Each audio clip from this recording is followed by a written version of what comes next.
For those who know me very well from grade school, know or relatives who know me, you would know that I am very, very shy. I am a natural introvert. I'm not loud or bold. I'm not a risk taker. I am very cautious. I review things like a million times before I actually raise my hand in the air and say, "Sir, miss, I have an answer." So you would know for a fact, if you know me well enough, if you're my friend or former student, I am hardcore introvert. So I remember when I was in preschool, I used to study in a Japanese preschool. I'd usually be last in line. Whether it's a intramural marathon or it was class recitation, whatever it is, either I chose to be last or because of my many limitations. I was short, I was bow-legged, I was slow, I was scared, I had many fears. I didn't like relating with people much. I'd rather keep to myself, my little safe space. Um, when I moved to the Philippines, it was a culture shock for me, coming from Japan, where it's a very disciplined, generally quiet society where you deal with your own devices.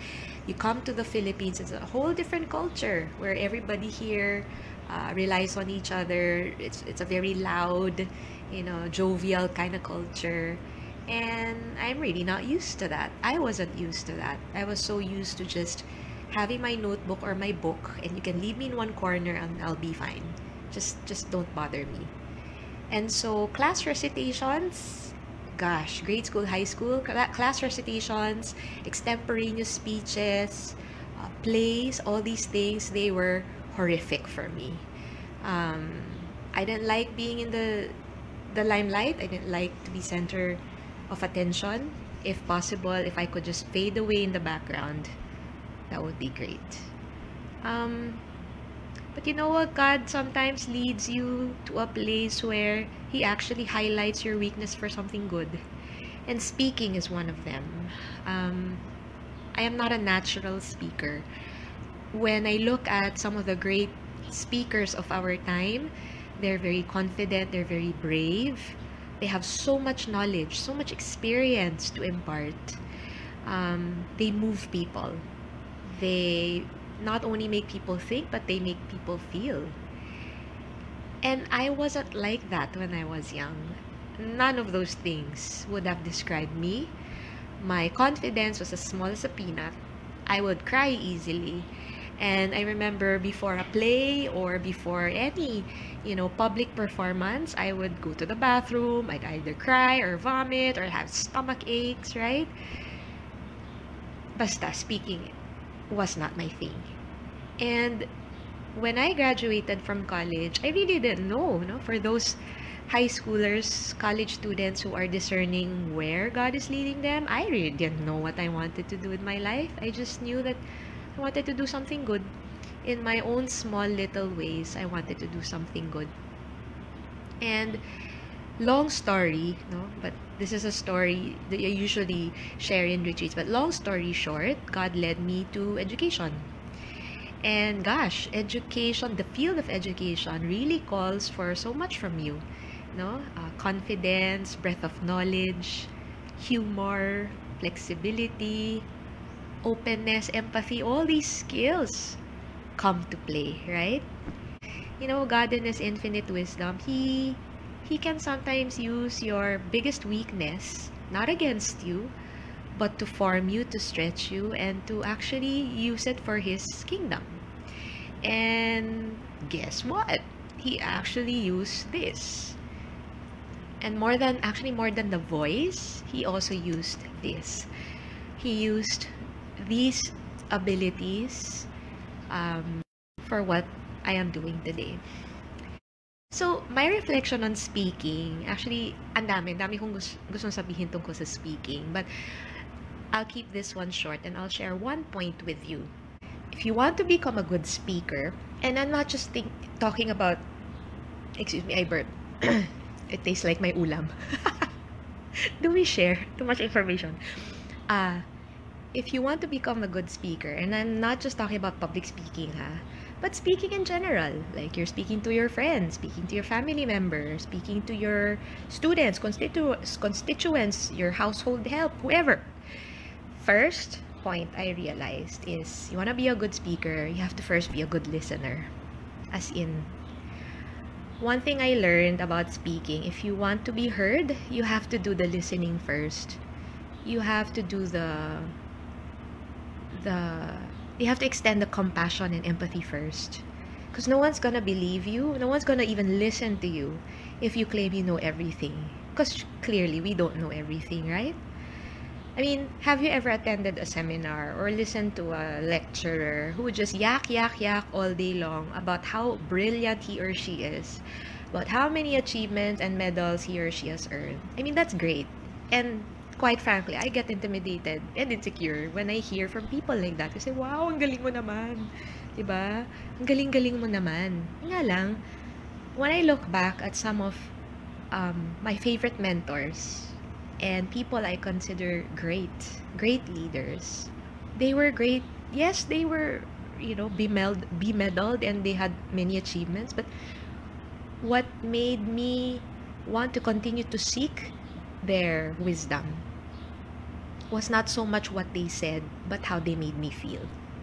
And that's one of the biggest lessons I learned about speaking, whether in a small context or a big context. If you want to be a good listener, if you want to be a good speaker, sorry, you have to be a good listener first.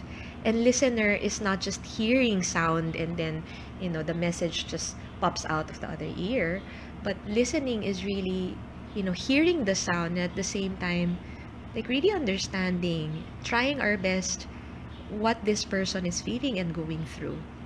And one of the worst things we could ever say to anyone is, I know how you feel.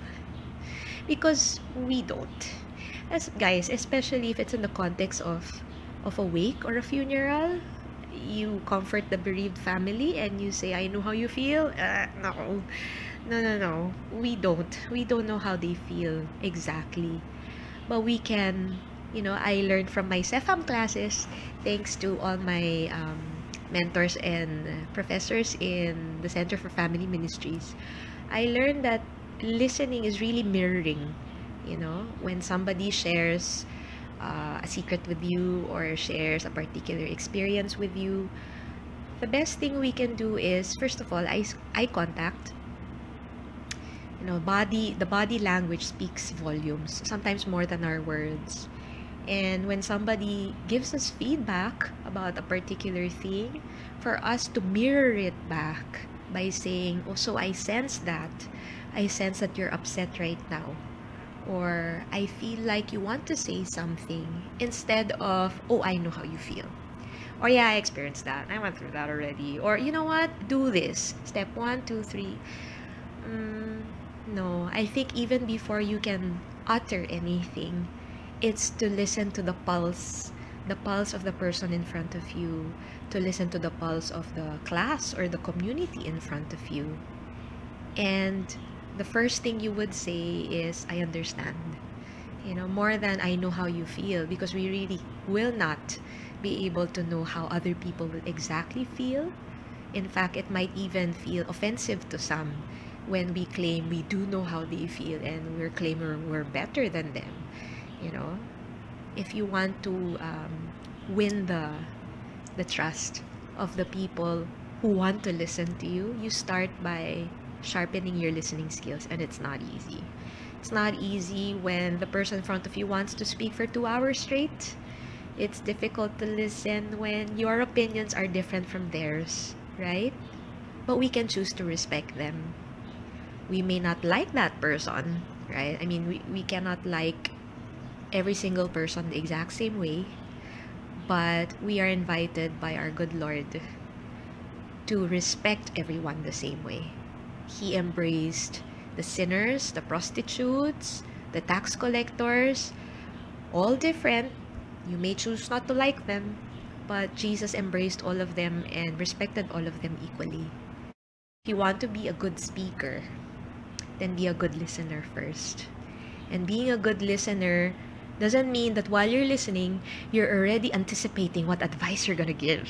Don't do that. Guilty. Sino guilty? Ako. Diba? Parang, ito yung sasabihin ko mamaya. Ito yung advice na bibigay ko sa taong to. And then, after that, I'll feel so galing. Diba? It becomes about you again. But really listening, speaking is listening, respecting where the person is coming from. And if advice comes in the form, if inspiration comes in the form of an advice, then great. But we don't listen to advice. But we listen to be compassionate, to accompany the people whom we are faced with. And as we open our mouth and we speak, hopefully it would be words of, words that would make the other person feel assured that you are with them, that you're accompanying them, that you are no higher than them, and worse, lower than them, that we are all, trying our best to journey together the best way we know how. And in the meantime, before you prepare that script, that grand speech, it would be good to just have a feel of who you're talking to, who you're, whether it's your spouse, your children, your students, your family, your parents, to just have a feel, kumusta na kaya siya? Kumusta na kaya? And that would make whatever you're gonna say more meaningful, rather than just be a loud parrot or a what do you call that? Love is patient, love is kind, right? It's not a noisy cymbal or gong. It's patient and kind. So to be a good speaker is first to be a good listener, someone who listens with love.